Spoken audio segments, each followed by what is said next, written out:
Bueno, muy buenas tardes. En la clase de hoy vamos a hablar de lo que denominé como la República de las Instituciones, un proceso que en términos cronológicos se extiende desde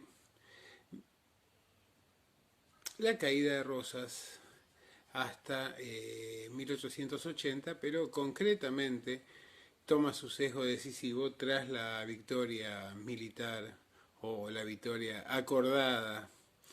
luego de un inexistente enfrentamiento militar en Pavón por parte de Bartolomé Mitre. La denominación de República de las Instituciones está asociada esencialmente a la contraposición con aquello que denominamos República de la Opinión. Es decir, básicamente durante la década del 50, como ya hemos visto, se llevó adelante una especie de laboratorio, una prueba de laboratorio, de ensayo en Buenos Aires, respecto de la articulación de un régimen político que estaba basado esencialmente en la confirmación en el mando, en el liderazgo de parte de una minoría liberal autodesignada que prescindía del sufragio universal a través de la práctica del fraude y que bajo un discurso liberal de ampliación de las libertades públicas, de garantía de la propiedad privada, de alguna manera de modernización, que trataba de expresar la victoria de la civilización tal como la entendían esos liberales respecto de la barbarie, que vendría a ser todo lo americano, es decir, el cosmopolitismo frente al americanismo, podríamos decir sintéticamente, eh, funcionó entonces, decía, como una prueba en términos de articulación de un régimen político. Otras variables esenciales fueron, digamos, la construcción de un poder judicial que convalidaba sistemáticamente todas las violaciones de las normas por parte de quienes formaban parte de ese consenso y como contrapartida sancionaba duramente a aquellos que tenían posiciones opositoras, no oposición política concreta entre hombres, sino respecto de la oposición al modelo de organización de un régimen y una economía coloniales en el marco del Río de la Plata, por cierto, que era la finalidad última de ese liberalismo de mediados del siglo XIX en adelante. Y también otras variables fundamentales fueron el control sobre la prensa, es decir, la habilitación exclusivamente de aquellos medios periodísticos que, digamos, cuyo discurso tendiera a generar una doctrina liberal e instalarla en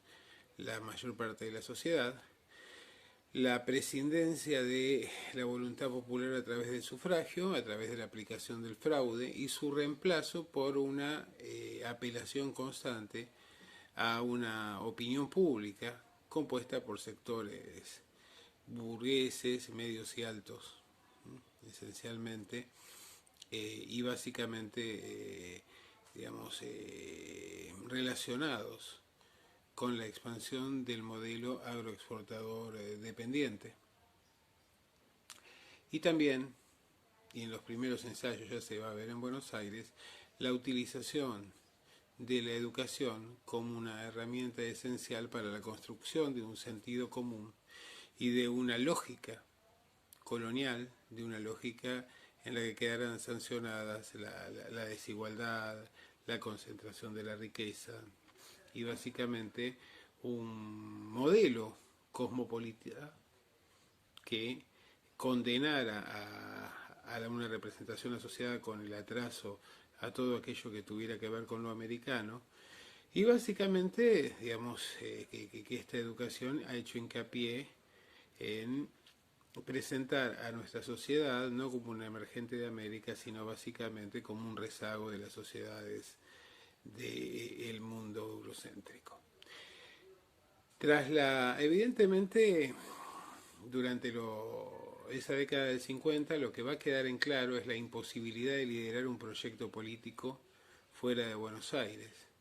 pero también el hecho de que la dirigencia argentina en general aceptaba un proceso de construcción de un orden dependiente, la cola del león inglés, en algún momento, como dijo alguien, y que efectivamente, digamos, quienes estaban disconformes o disentían respecto de este modelo y de estas prácticas, normas y valores que se instalan, quedaban fuera del juego y eran marginados, asesinados o encarcelados. Pero evidentemente faltaba algo más en la década del 50 y era el paso del eje político-institucional de Paraná a Buenos Aires. ¿Y por qué? Porque efectivamente, digamos, Urquiza había sido un instrumento útil para el desplazamiento de Rosas, pero efectivamente, sobre todo en un principio, oponía algunas resistencias, sobre todo lo que tiene que ver con la distribución de la riqueza respecto de las clases propietarias porteñas, razón por la cual Urquiza va a terminar subordinado a un consenso más amplio que es definido en el contexto de la inauguración de la Sociedad Masónica en 1860, donde claramente se van a establecer las condiciones posteriores en términos de reparto de poder y de orientación del proceso histórico de la Argentina y del Río de la Plata. Y esto es significativo porque efectivamente de esa manera únicamente podemos entender el abandono del campo de batalla en los campos de Pavón en 1861 y luego una larga correspondencia entre Mitre y Urquiza, donde se va a definir digamos, no solo quién fue el vencedor de la batalla, sino también las condiciones de la relación que se va a establecer entre Urquiza y el nuevo orden,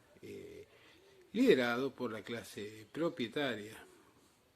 con sede en Buenos Aires, y también un modelo donde, digamos, lo que se privilegia es la pampa húmeda, condenando a la marginalidad al resto del territorio. Durante esta etapa vamos a ver que se da una serie de reacomodamientos. El primero tiene que pasar naturalmente por el hecho de poner en vigencia esa Constitución Nacional reformada después de la batalla de Cepeda con el Pacto de San José de Flores, básicamente para garantizar una presentación, como lo decía Alberdi, una carta de presentación ante el exterior de que habíamos sacado un certificado de civilidad o de civilización. Pero en la práctica esos derechos que estaban presentados, que estaban redactados en la Constitución, solo tenían vigencia en aquellos casos en que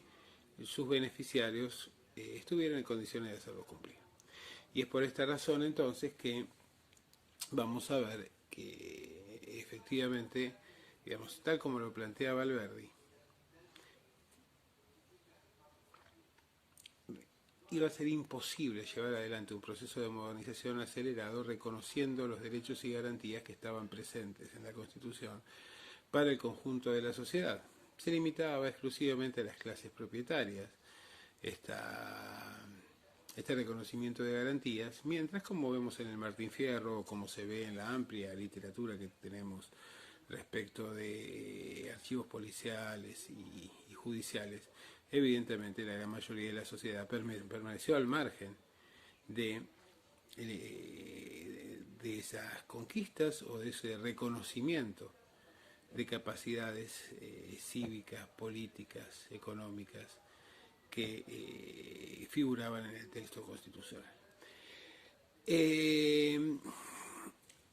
Si lo analizamos de la perspectiva política tenemos tres momentos: la presidencia de Mitre, la de Sarmiento y la de Avellaneda. Las tres presidencias tienen una raíz común, que es la consolidación del Estado Nacional fundamentalmente, y de un orden institucional basado en aquellas prácticas, el fraude fundamentalmente, la autodesignación a través de la ficción electoral por parte de las élites socioeconómicas y culturales, pero evidentemente durante todo este periodo hubo un constante reacomodamiento en términos de distribución de porciones de poder. En la primera gestión, la de Mitre, vamos a ver que fundamentalmente se va a tratar de utilizar a la guerra exterior, una guerra injustificable por cierto en términos morales, pero muy útil en términos políticos, la guerra del Paraguay o de la Triple Alianza, que posibilitó liquidar la oposición interna a este nuevo proyecto a través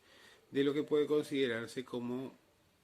tal vez el primer genocidio de la historia argentina, que implicó la eliminación física de la mayor parte de quienes seguían al Partido Federal, de sus líderes, de sus caudillos, y también el envío a su sacrificio en el frente de batalla paraguayo de algunos de ellos, del mismo modo que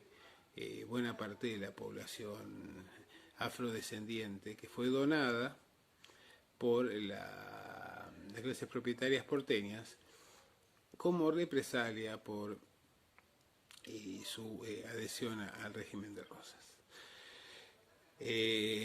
Evidentemente esa guerra se alargó innecesariamente, no solo porque de alguna manera existió un mandato colonial que tenía que presentar una experiencia, un ejemplo disciplinatorio para todos aquellos que se negaran a incorporarse a la División Internacional del Trabajo que estaba impulsando Gran Bretaña, por lo cual el proteccionismo paraguayo resultaba una mácula, un inconveniente para la profundización de ese modelo de dominación colonial a escala internacional. Esto es algo que tenemos que hacer mucho hincapié, ¿no? Pero también, básicamente, el tema de acabar con todas las resistencias a un orden autoungido con respaldo de la masonería internacional y también con respaldo de las embajadas extranjeras, que utilizaba a Buenos Aires como metrópoli y a las provincias como sociedades coloniales de un orden de dominación en el cual una pequeña minoría repartía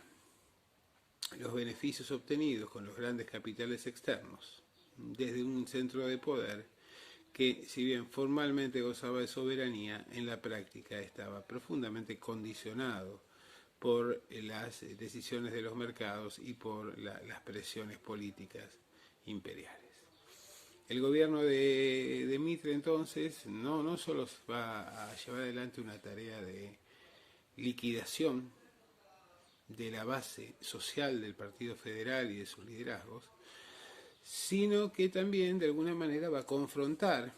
con alternativas que van surgiendo en las provincias para reemplazar a esos líderes. Y efectivamente nos encontramos con que, si bien en muchas provincias existe un consenso respecto de que es inevitable el modelo agroexportador, la dominación británica, lo que no es inevitable, gracias a las disposiciones de la Constitución, es el hecho de que sea Buenos Aires quien simultáneamente lidere el proceso económico y el proceso político. Por esta razón vamos a ver muchos cuestionamientos al liderazgo de Bartolomé Mitre, sobre todo durante su larga estancia en el exterior, al frente de las tropas de la Triple Alianza. Y luego lo que vemos es un gran problema, que es un problema bastante habitual en la Argentina, que es la cuestión sucesoria. Es decir, al dársele tantas atribuciones a los presidentes, luego su reemplazo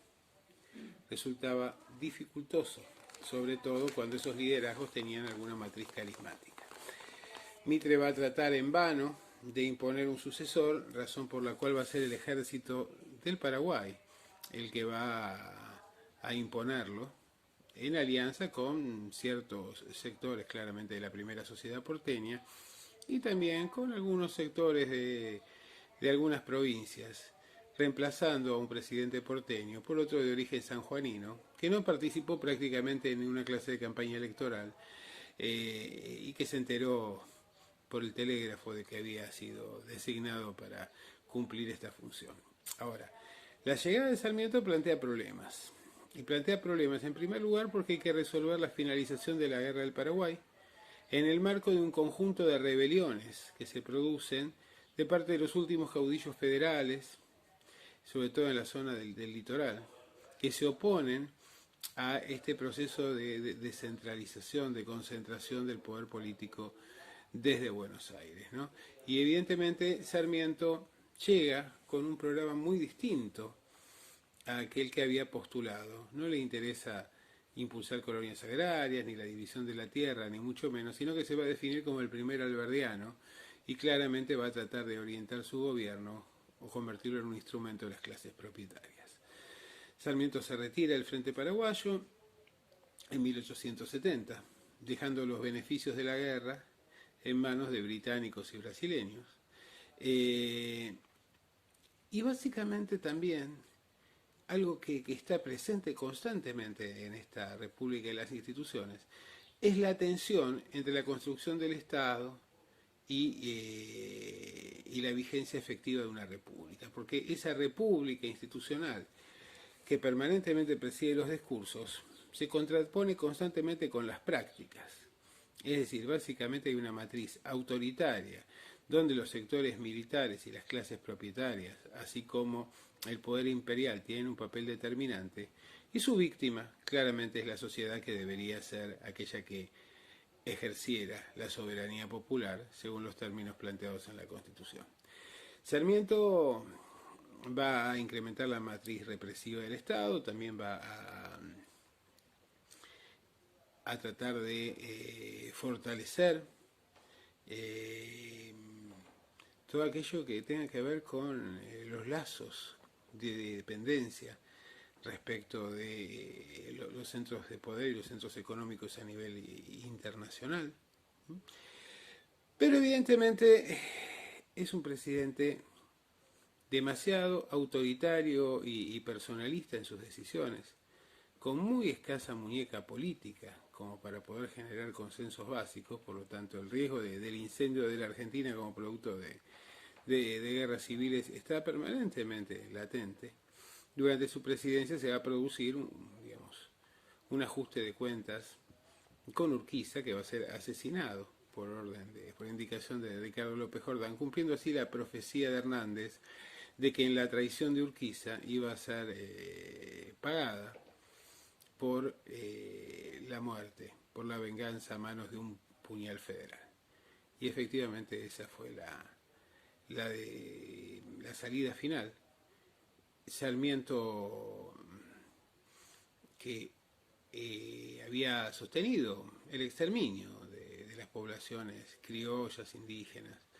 en nuestro país, no es un gobernante que genere demasiada confianza o expectativas en el conjunto de la sociedad. Tampoco resulta, por su carácter tan particular, por su pretensión de figuración, alguien demasiado confiable para las clases propietarias. Y de hecho, vamos a ver que se produce durante su presidencia un cambio en la gestión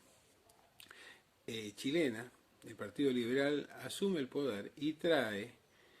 e inmediatamente hace una exigencia de que la Patagonia y los territorios del sur pasen a manos chilenas, presentando, entre otros fundamentos, los artículos periodísticos que había redactado Sarmiento durante los años del rosismo en su estancia en Chile, donde reconocía la soberanía chilena sobre esos territorios. La situación es realmente grave.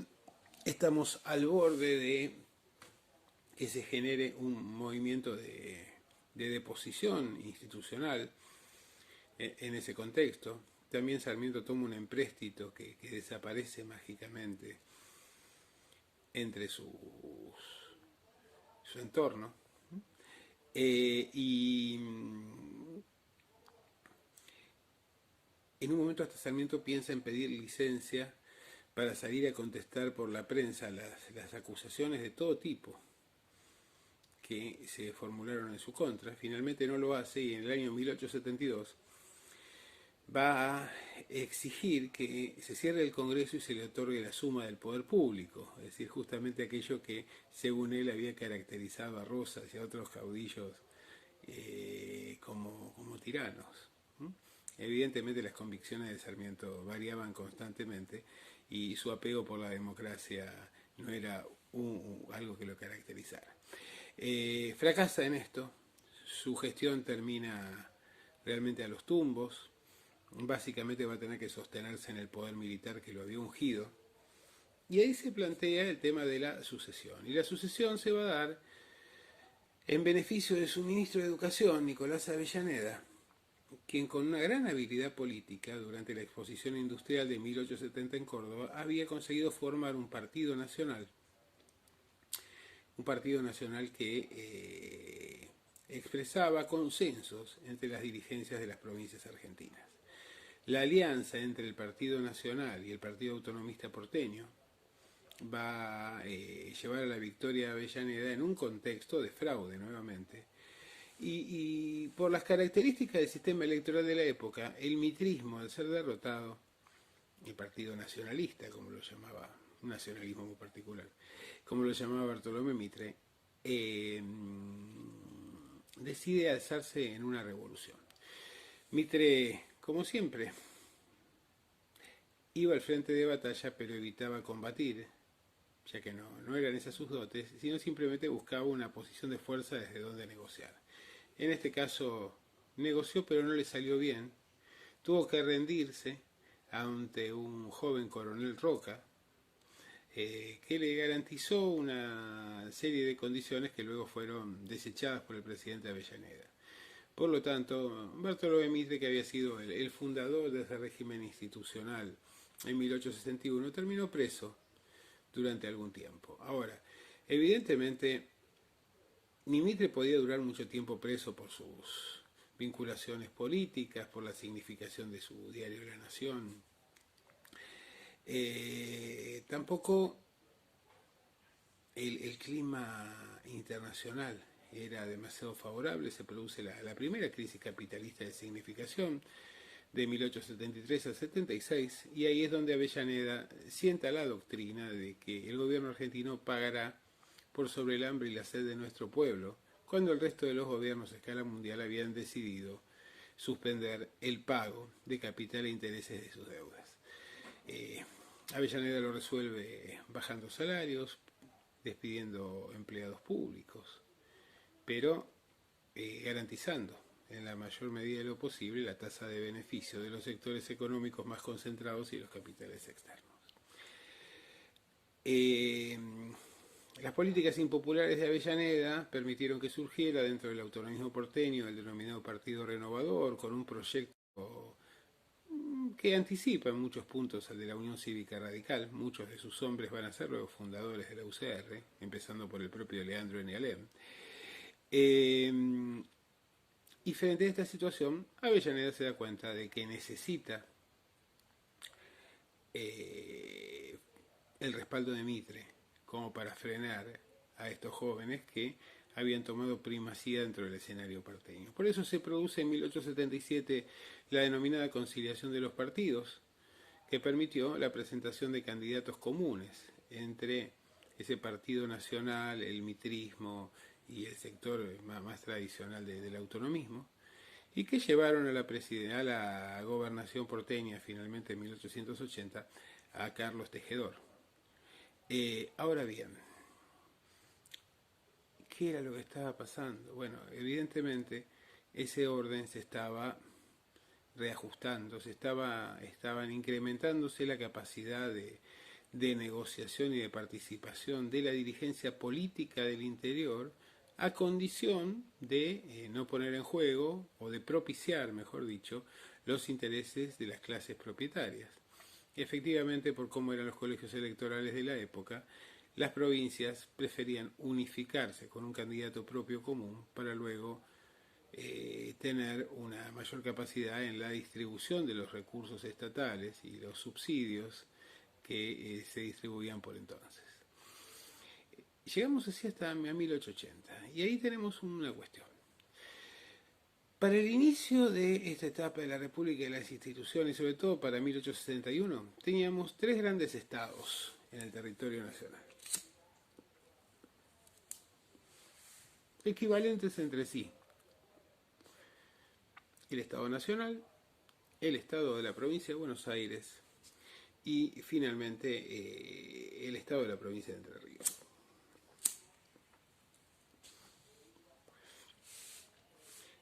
Con la muerte de Urquiza, Entre Ríos pasa o pierde esa condición arbitral y preponderante a escala nacional en 1870. 10 años después, Tejedor va a levantar a la provincia de Buenos Aires frente a lo que considera que son iniciativas que afectan los intereses porteños de parte del gobierno nacional, de parte del Estado nacional. Y esa es una lucha entre el pasado y el futuro, porque en realidad le cuesta mucho a Tejedor, un hombre que venía del federalismo, le cuesta mucho poder generar un respaldo militar significativo y también un respaldo en la opinión pública. De alguna manera se lo nota asociado con el pasado. El punto fundamental es la sede de la capital.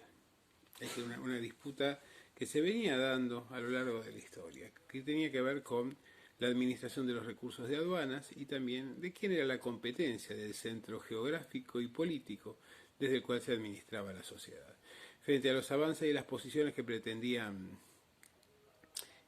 sancionar la federalización porteña, Tejedor se levanta y sus resultados militares son deplorables. Como consecuencia de esto va a llegar a la presidencia Julio Roca. Julio Roca, que es alguien que expresa una síntesis entre las dirigencias del interior, el prestigio entre las clases propietarias por la campaña del desierto, que les ha permitido incrementar exponencialmente sus tierras, y también un hombre que va a demostrar una habilidad política sustancial, llamativa. Con la llegada de Roca a la presidencia, se van a concretar varias cosas: la federalización porteña, el hecho de que Buenos Aires pierda esa capacidad equivalente que se le reconocía al Estado Nacional, y fundamentalmente también,